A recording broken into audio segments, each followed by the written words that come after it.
Hello everyone, how are you all doing? I hope all of you are doing great. So in this video we are going to see class 8 new NCERT of Science Curiosity का एक sample paper हम देखने वाले हैं जो half yearly examination जो आपका होने वाला है उस एग्जाम्स के पैटर्न पे बेस्ड है। ओके, एक सैम्पल पेपर है जिसमें 3 आवर्स का हम टाइम देखेंगे। 80 मार्क्स आपको दिए गए हैं। इसमें क्या जनरल इंस्ट्रक्शंस हैं, किस तरीके से पेपर को सॉल्व करना है, वो सारी चीजें मैं मेंशन करूंगी। So I hope all of you are watching all the previous videos which I am making. और जो चैप्टर्स के वीडियोस हैं वो दूसरा चैनल जो है कल्याण टीवी चैनल, उस पे मैंने अपलोड किया है। इस चैनल पे हम क्वेश्चन पेपर प्रैक्टिस करते हैं। सो हाफ ईयरली एग्जाम्स आप सभी के आने वाले हैं। मुझे कमेंट सेक्शन में आप लोग बता सकते हैं किस सब्जेक्ट्स के कौन कौन से चैप्टर्स आने वाले हैं, तो उसी चैप्टर के बेसिस पे मैं अगले जो सैंपल पेपर्स हैं वो रेडी कर दूंगी। ओके, सो चलिए देख लेते हैं पेपर। यहाँ पर मैंने 80 मार्क्स का पेपर दिया है। हो सकता है एग्जाम्स में जो मार्क्स हैं वो अलग अलग हो सबके क्लास सबके स्कूल्स में, या फिर 80 मार्क्स का ही आए, उससे कोई मैटर नहीं करता है। एग्जाम्स में क्वेश्चन आंसर जो है वो कम ज्यादा हो सकते हैं, बट पैटर्न यही रहते हैं। लगभग 3 आवर्स का टाइम रहेगा। सो जनरल इंस्ट्रक्शंस है कि 34 क्वेश्चंस है जिसको 4 सेक्शंस में बांटा गया है। फर्स्ट से 15 तक जो क्वेश्चंस है वो ऑब्जेक्टिव है, 1 मार्क का रहेगा। मल्टीपल चॉइस क्वेश्चन है, सारे क्वेश्चन कंपलसरी हैं।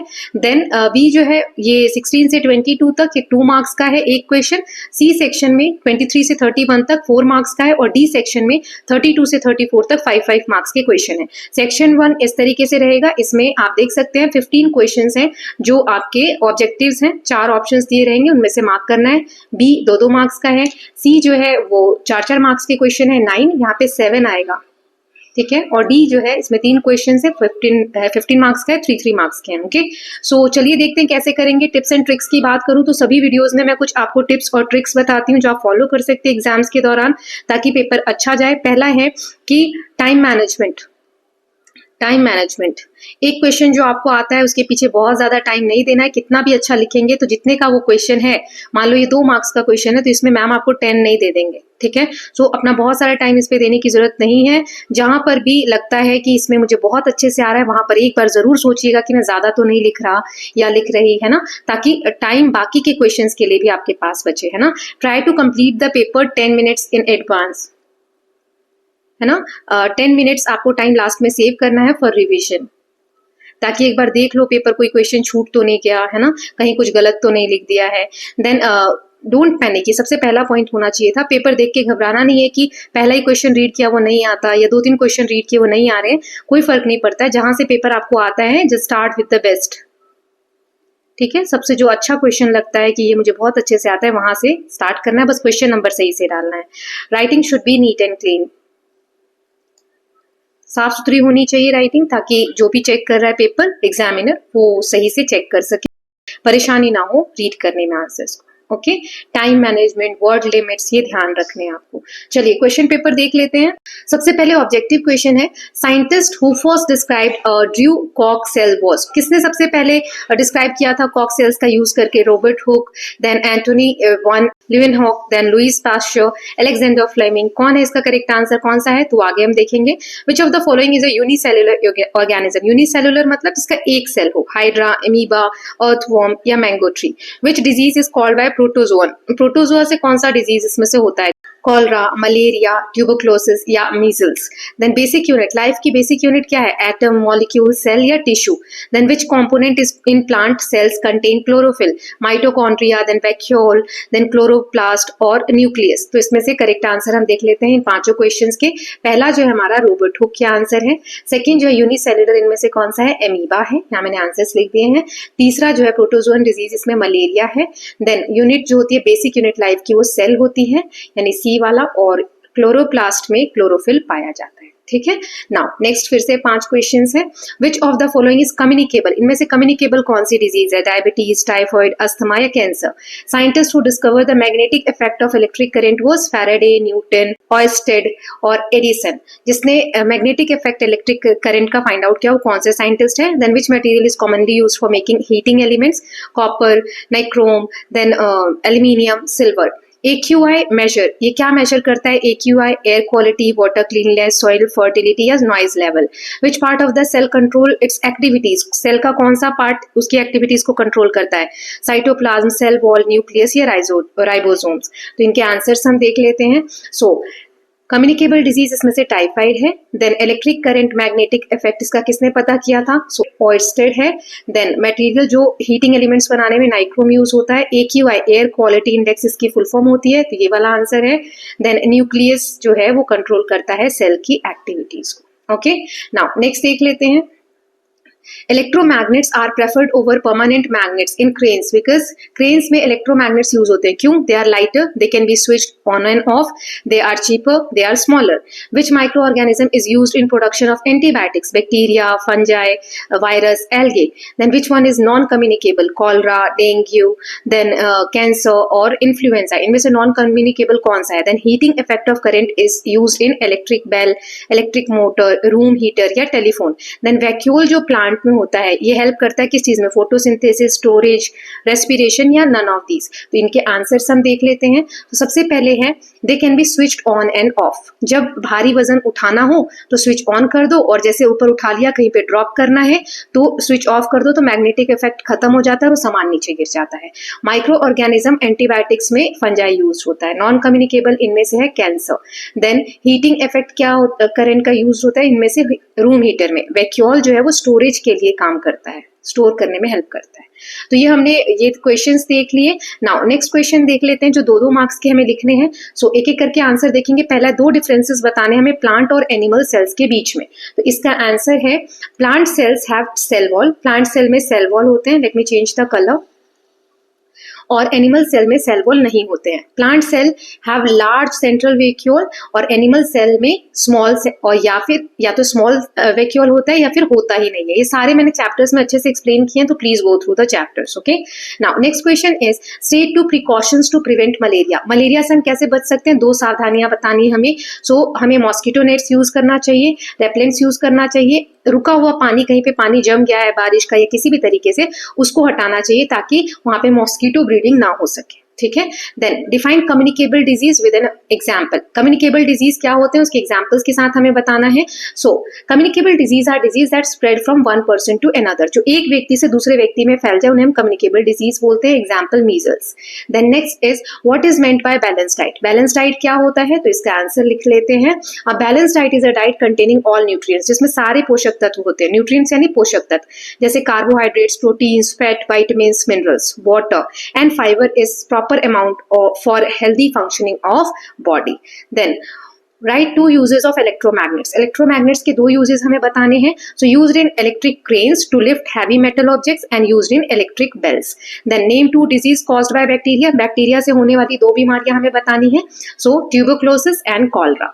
Then state any 2 functions of cell membrane. Cell membrane के 2 फंक्शंस हमें बताने हैं। So separates the cell from its surrounding. Cell को उसके जो आसपास का एरिया है उससे एक सेपरेशन देता है।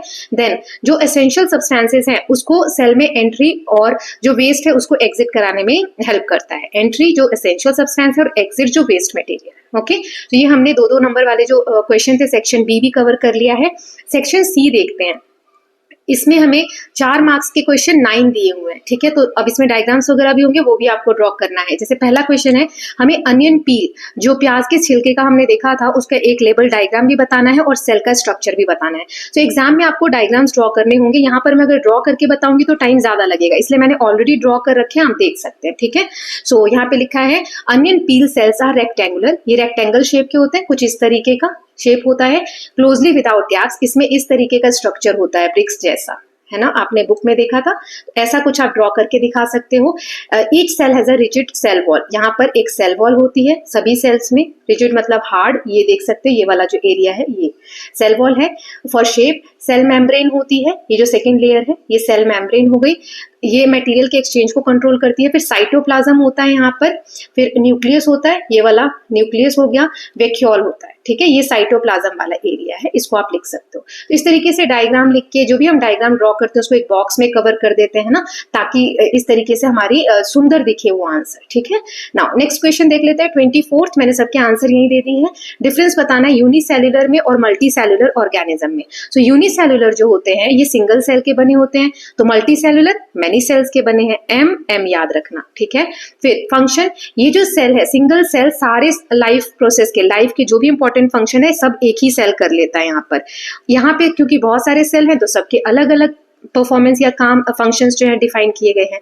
कॉम्प्लेक्सिटी, ये सिंपल इसका स्ट्रक्चर होता है, इसमें बहुत सारा कॉम्प्लेक्स स्ट्रक्चर होता है tissues with tissues and organs. Then example इसके है एमीबा, पैरामीशियम, और इसका ह्यूमन मैंगो ट्री। ठीक है, हम मल्टी सेल्यूलर ऑर्गेनिजम्स हैं। नाउ नेक्स्ट क्वेश्चन देख लेते हैं। So describe 3 methods of transmission of communicable disease. जो फैलने वाली बीमारियां होती हैं जो एक व्यक्ति से दूसरे में फैलती है, उसके 3 मेथड्स बताने हैं। जैसे एयरबोर्न, जो सांस लेते हैं उसकी वजह से, just spread through droplets from coughing, sneezing, example influenza, जैसे छींकते हैं और उसी हवा में कोई स्वस्थ व्यक्ति सांस ले रहा है उसकी वजह से सामने वाले को भी वो बीमारी हो सकती है। Then water food borne, spread by contaminated food और वाटर, जो दूषित खाना है उससे फैलते हैं। वेक्टर बोर्न, जैसे मॉस्किटो या फ्लाइज एक जगह बैठती है, फिर जैसे मॉस्किटो ने किसी एक व्यक्ति को काटा फिर उसी ने दूसरे व्यक्ति को काटा, तो इस वजह से भी ये इंसेक्ट्स के थ्रू जो स्प्रेड होता है, तो वेक्टर बोर्न कहा जाता है। ठीक है, देन 26 क्वेश्चन देखते हैं। Explain the principle of magnetic effect of electric current. Magnetic effect को एक्सप्लेन करना है एक एक्टिविटी के थ्रू। सो प्रिंसिपल इसमें क्या रहेगा? When an electric current passes through conductor it produce a magnetic field around us. जब मैग्नेटिक जो इलेक्ट्रिक करंट है वो कंडक्टर से पास होता है, देन मैग्नेटिक फील्ड जनरेट होता है। इसमें एक्टिविटी है, एक स्ट्रेट वायर लेनी है over a compass needle, compass needle के ऊपर रखना है, then connect the wire to a battery so current flow, और जो वायर है उसको हम बैटरी से कनेक्ट कर देंगे।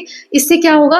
कंपास नीडल जो है डिफ्लेक्ट होगी, हिलेगी, proving that current produce a magnetic field. Then this principle is basis for devices like electromagnets and electric motors. ये जो डिवाइस होते हैं इलेक्ट्रोमैग्नेट्स या इलेक्ट्रिक मोटर्स, इनमें यही प्रिंसिपल यूज होता है। ओके, देन 27 क्वेश्चन है। हमें 4 ऐसे प्रिवेंटिव सावधानियां जो होती हैं वो बतानी है जो नॉन कम्युनिकेबल डिजीज को फैलने से रोके। सो क्या क्या हो सकते हैं? पहला है बैलेंस डाइट खाना चाहिए जो पोषक तत्व से भरा हो, रेगुलर बेसिस पे एक्सरसाइज करना चाहिए, वेट अच्छा मेंटेन करना चाहिए, स्मोकिंग नहीं करना चाहिए, अल्कोहल, शराब वगैरह या ड्रग वगैरह नहीं लेना चाहिए, फिर रेगुलर हेल्थ चेकअप के लिए जाना चाहिए ताकि कोई बीमारी हो तो जल्दी डिटेक्ट हो जाए, पता चल जाए। ठीक, the next question is list the levels of organism in living organism with diagram. जो लिविंग ऑर्गेनिजम्स हैं उनमें कौन कौन से लेवल्स होते हैं, कहाँ से शुरुआत होती है और कहाँ तक वो लेवल पहुंचते हैं वो बताने हैं। तो सबसे पहले बेसिक यूनिट हमने देखा था सेल होते, तो सेल का डायग्राम बना देंगे, डायग्राम भी बनाना है इसमें, है ना, तभी पूरे मार्क्स मिलेंगे। ये मैंने सिंपल डायग्राम ड्रॉ करके दिया, आप ये प्रैक्टिस कर सकते हैं। ये टिश्यू, मतलब जब बहुत सारे सेल मिल जाते हैं तो टिश्यू बनाते हैं। एक टिश्यू जो है, ऐसे बहुत से टिश्यू मिलते हैं तो ऑर्गन बनाते हैं, है ना, टिश्यू फॉर्मिंग फंक्शनल यूनिट। फिर ऑर्गन्स मिलकर एक ऑर्गन सिस्टम बनाते हैं, देन ऑर्गेनिज्म कंप्लीट होता है। बहुत सारे ऑर्गन सिस्टम मिलकर एक ऑर्गेनिज्म बनता है। ये इस तरीके से डायग्राम बना देंगे आप। ठीक, नाउ नेक्स्ट क्वेश्चन देख लेते हैं। Describe an activity to make an electromagnet and test its strength. तो कैसे करेंगे? हमें आयरन नेल्स लेनी है and wrap it with insulated copper wire, और उसे कॉपर वायर से रैप कर देना। इसका जो फिगर है लास्ट वाले क्वेश्चन में भी सेम था, तो मैंने वहां बनाया, वो आप देख लीजिएगा। फिर इसके जो एंड्स है वो बैटरी से कनेक्ट कर देंगे। Iron nails become magnetised. उसके बाद आयरन नेल जो है उसमें मैग्नेटिज्म की वजह से मैग्नेट्स के प्रॉपर्टीज आ जाएंगे। इसकी स्ट्रेंथ चेक करने के लिए हम कुछ आयरन पिंस जो होती हैं या पेपर क्लिप्स जो होते हैं वो नीचे रखेंगे, और इंक्रीज टर्न ऑफ वायर्स और वोल्टेज टू इंक्रीज स्ट्रेंथ। इसकी स्ट्रेंथ भी हम बढ़ा सकते हैं। तो वो जो आयरन नेल्स होंगी या पिन होंगी इस तरीके की पेपर क्लिप्स, उनको वो उठा लेता है मैग्नेट्स की प्रॉपर्टीज की वजह से। ऑब्जर्वेशन इसमें क्या है? Strength increase with more turns and higher current. Okay, now next question is explain the heating effect of electric current and 2 uses and 1 precautions. Heating effect बताना है इलेक्ट्रिक करंट का, इसके 2 यूजेस और 1 प्रिकॉशन बताना है हमें। So when current flows through a conductor with resistance, electrical energy changes into heat energy. Electric ion जो होते हैं कपड़े प्रेस करने के लिए, 2 यूजेस बताने थे हमको, और रूम हीटर जो होता है घर को गर्म रखने के लिए। इसमें प्रिकॉशंस क्या है? ओवरलोडिंग नहीं करनी चाहिए सर्किट्स की, and excessive heat can damage appliances और कॉज फायर। अगर ज्यादा उसमें हीट आएगी तो वो चीज जो है खराब हो सकती है, कोई भी अप्लायंसेस हो। Okay, now next question is describe any 4 ways microorganisms are useful to human. जो माइक्रो ऑर्गेनिजम्स होते हैं सिर्फ उनसे नुकसान ही नहीं होता है, फायदे भी होते हैं। ऐसे 4 हमें यूजेस बताने हैं जो ह्यूमंस के लिए लाभकारी है। मेडिसिन प्रोडक्शन में यूज होते हैं जैसे फंजाई एंड बैक्टीरिया, या एंटीबायोटिक्स में यूज होते हैं जैसे पेनिसिलियम, प्रोड्यूस पेनिसिलिन।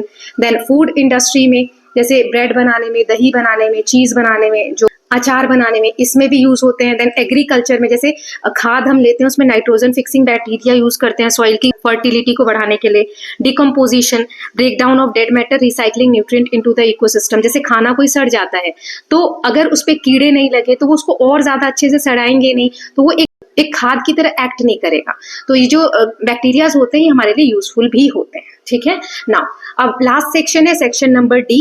इसमें 3 क्वेश्चन है 5-5 नंबर के। पहला है classify disease into communicable and non communicable, और सबके 2-2 एग्जांपल देने और उनके कारण भी बताने हैं। तो इसका आंसर 5 नंबर का है, थोड़ा बड़ा होगा। कम्युनिकेबल डिजीज क्या होती है पहले ये बता देंगे, जो इन्फेक्टेड पर्सन से हेल्दी पर्सन में एयर, वाटर या फूड और वेक्टर्स के थ्रू ट्रांसफर होते हैं। एग्जाम्पल जैसे टीबी, ट्यूबरक्लोसिस जिसे टीबी भी बोलते हैं, बैक्टीरिया से फैलता है। मीजल्स जो वायरस से होता है। इसके कॉजेस क्या है? Poor hygiene, contaminated food and water and contact with infected person, insect bytes. ठीक है। नेक्स्ट है नॉन कम्युनिकेबल, जो स्प्रेड नहीं होते हैं। ठीक है। And are caused by genetic, lifestyle और एनवायरमेंटल फैक्टर। जेनेटिकली एक जनरेशन से दूसरे जनरेशन में ट्रांसफर होते हैं, या लाइफस्टाइल की वजह से या फिर एनवायरमेंटल फैक्टर्स की वजह से ये बीमारियां होती हैं। एग्जांपल है डायबिटीज एंड कैंसर। इसके कॉजेज क्या है? Unhealthy diet, lack of exercise, smoking, alcohol और हेरिडिटरी फैक्टर्स। की परिवार में किसी को है तो आगे आने वाली जनरेशन को भी हो सकता है। नाउ नेक्स्ट क्वेश्चन है explain the life cycle of malaria parasite. Malaria parasite का लाइफ साइकिल बताना है ब्रीफ में, और प्रिवेंटिव मेजर्स भी बताना है जो मलेरिया को कंट्रोल करने के लिए हम यूज करते हैं। सो मलेरिया पैरासाइट जो है plasmodium spread by bite of female mosquito. Female mosquito के काटने से ही हमें मलेरिया होता है। जो फीमेल मॉस्किटो उसको हम बोलते हैं एनोफिलिस। देन ये मॉस्किटो क्या करती है? ब्लड सक कर लेते हैं इन्फेक्टेड पर्सन को। मान लो जिसको मलेरिया है उस पर्सन को एक मच्छर ने काटा, इन्फेक्टेड पर्सन को, और वो जो पैरासाइट है दूसरे की बॉडी में, दूसरे को काटा उसी मच्छर ने, तो पैरासाइट उसकी बॉडी में चला गया। जब वो दूसरे पर्सन को, हेल्दी पर्सन को काटते हैं तो पैरासाइट क्या करते हैं? एंटर द ब्लड स्ट्रीम में चले जाते हैं, लीवर तक पहुंचते हैं और रेड ब्लड सेल को अटैक करते हैं, और उसके बाद फीवर और ठंड लगने लगती है। प्रिवेंटिव मेजर क्या है? इससे हम बच कैसे सकते हैं? मॉस्किटो नेट्स यूज कर सकते हैं, रेपेलेंट्स यूज कर सकते हैं, पानी को कहीं जमा होने से रोक सकते हैं, इंसेक्टिसाइड्स हम स्प्रे कर सकते हैं, प्रोटेक्टिव क्लॉथिंग यूज कर सकते हैं, and gate early medical treatment. जैसे ही कुछ फील होता है तो हम तुरंत दवाइयां लेना स्टार्ट कर सकते हैं। नाउ लास्ट क्वेश्चन इज, हमें एक लेबल डायग्राम बनाना है और बताना है कि explain the working of a lifting electromagnet and give its uses. जो इलेक्ट्रोमैग्नेट कैसे यूज लिफ्ट करता है चीजों को, ये वाला डायग्राम उस क्वेश्चन में यूज होगा जो मैंने पहले बताया था, है ना, और कैसे प्रोसेस होता है वो बताना है। सो एक लिफ्टिंग इलेक्ट्रोमैग्नेट जो है वो ion has an iron core wound with insulated copper wire. इस तरीके से लोहे की एक बड़ी कील ले लीजिए और इसके अराउंड इस तरीके से कॉपर वायर को राउंड राउंड ऐसे आप इंसुलेट कर सकते हैं। यहाँ से बैटरी के दोनों कॉर्नर पे से कनेक्ट कर देना है। when current passes the core become a strong magnet। जब इससे करंट पास होता है तो ये जो कील है ये बहुत एक स्ट्रॉन्ग मैग्नेट की तरह बिहेव करने लगती है। And lift heavy objects, scrap ion, और जब ये मैग्नेट की तरह बिहेव करती है तो यहाँ पे लोहे की चीज रखो, बहुत अच्छी तरीके से उसको लिफ्ट कर लेती है। और जब करंट को स्विच ऑफ कर देते हैं तो इसमें मैग्नेटिज्म गायब हो जाता है और वो सामान्य हो जाता है, इसलिए हैंगिंग में ये यूज होता है। इसके यूजेस क्या है? क्रेन में यूज होता है for lifting moving scrap metal in industries to transport iron sheet and in recycling plants to separate magnetic and non-magnetic material। अब हमें एक डायग्राम भी ड्रॉ करना था जिसमें कॉइल, आयरन कोर, ये सब दिखाना, तो ये मैंने आपको ड्रॉ करके दिखा दिया है। ओके, सो इसके साथ हमने सारे क्वेश्चंस देख लिए। कुछ इस तरीके से आपको आंसर्स लिखने हैं। ऐसा नहीं है कि यही क्वेश्चंस एग्जाम में आएंगे, बट प्रैक्टिस के लिए ये अच्छे क्वेश्चंस है, इस तरीके से आप प्रैक्टिस कर सकते हैं। ओके, बाकी के सब्जेक्ट्स के भी पेपर मैंने अपलोड किए हैं, और किस सब्जेक्ट्स के चाहिए, कौन कौन से चैप्टर्स आने वाले हैं, please let me know in the comment section. So we'll meet in the next video. Till then, please take care of yourself, keep learning, keep revising, and don't forget to subscribe Janki Study Corner for more such videos. Thank you so much.